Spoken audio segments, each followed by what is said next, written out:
Hi guys, I'm Lola and I just wanted to show you a few of the basic tools and brushes that you should probably have in your makeup collection for your everyday look. These are some that I like to use and just a few others that you might want to try. I'll probably do tutorials and stuff later of how to use these and everything, but just to get a run through of different things that you want to make sure that you have or that you might want to try getting. First, of course, would be putting on your foundation. And of course, we've all fallen in love with one of these, the blender brush. I got a 3-pack at TJ Maxx for $9.99, so that's $3 a pop, ladies. I suggest getting the knockoffs. If you want to go ahead and shell out a large chunk of cash for a little sponge, go right ahead. But I like these generic kind because you know what? They work just as well. I love them. I can't live without them. However, if you're not really into the brush, into the sponge, I used the brush before I discovered the sponge. Get yourself a nice flat foundation brush. It'll usually be flat and it'll be stiff and broad, and they can even be wider than this. Sometimes they might have a flat head. This one has a rounded head.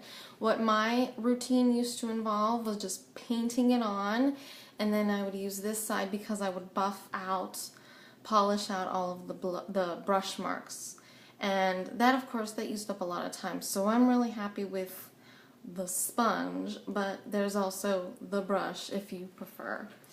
And some girls do prefer that. And of course you want to get yourself a nice big fluffy brush. This is from Eco Tools and it is so nice and big and fluffy, and you can use it for your powder, you can use it for your blush, you can get a smaller brush for your blush, you can use this for highlights.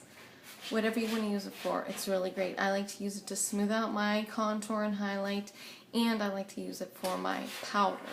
So you want to get one of those. And then of course there's your eyeshadow brushes, which are going to be smaller like this. A lot of these I've gotten with some kind of kit of makeup. A lot of them I've bought separately. This one is Smashbox, this one is from Japonesque, and if I'm saying that wrong, I apologize. I have a lot of their tools, but you can get, for your eyeshadow, you're probably going to want to get one of these smaller, rounder, softer brushes for applying and blending. If you want to get a little more fancy, you can also get one of these, which are kind of a little bit more angled, so it kind of gets like good for getting in the creases or getting that corner look that everybody goes for. So those are two you want to make sure that you have for putting on your eyeshadow. And then we go into liners. Now, I myself go for the liquid liner that has the applicator in it, but occasionally I will go for the cream liners. Like, I think Kat Von D has a really nice one. I love Physicians Formula's color strips. They have like a stack of 3. I use them until there's nothing left or they dry out. And then you're going to want to use a brush for your cream or jelly liners. Some of them will come with brushes, some of them won't. The thing you want to get is you want to either get one of these broad, flat, angled brushes, or you want to get a brush like this with a point on it that's also stiffer, because those are really great for lining. You don't want to get one that's too wide because your eye is curved, and if you get one that's too wide, you're going to end up having a very uneven, you're going to be struggling to get that curve in there. So this one came with, oh, this is an Urban Decay. This one came with an Urban Decay. This one came with a Bare Minerals, and I loved them so much until I started just using my liquid with the applicator already in them. Sometimes I do switch back, and like I said, I'll probably do tutorials on all this stuff eventually, but these are some really great, you know, cream liner brushes. And then I get asked a lot how to do the flex, the vintage cat eye, whatever, on the edge. I have a whole process that, like I said, I will show you eventually, but I call it mapping out, and this is the star of that whole show. It's this guy. It's a very wide angled liner brush. And for me, it's too wide. Like I said, your eye is curved, so you can't really use something that's really long and straight. However, you get a nice soft pencil, apply it to this, and it gives you a nice straight line, and you do it on the side. And since you're just mapping it out, you can just smudge away that pencil, and then when you get it perfect, you cover it with your liquid liner. I never just go in, you know, full throttle with just the liquid liner. You know, I'm not that brave. So you want to try that. Those are some great liners and brushes. And then of course for your eyelashes and your eyebrows, traditional eyebrow brush. This is great for combing your lashes, and it's great for taming those brows, which I need a lot of help with because I have what's called a cowlicked eyebrow. Or you can get one of these. I bent mine because I felt that it helped me get a more even up, like a better application. But you can get just a plain, I have stuff on it, just a plain mascara brush. Now you can get this in a kit of tools. You can get a pack at Sally's.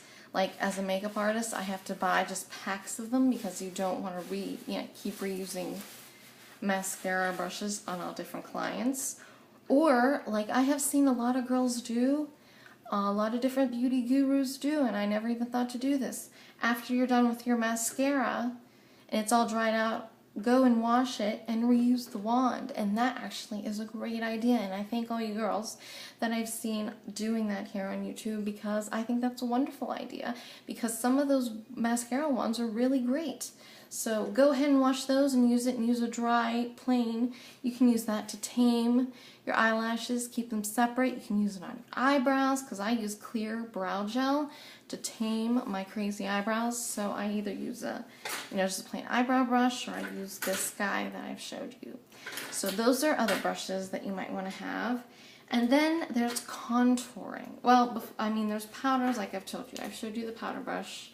I have a nice kabuki brush that I use with my Bare Minerals Mineral Veil that I love. But then we get to contouring.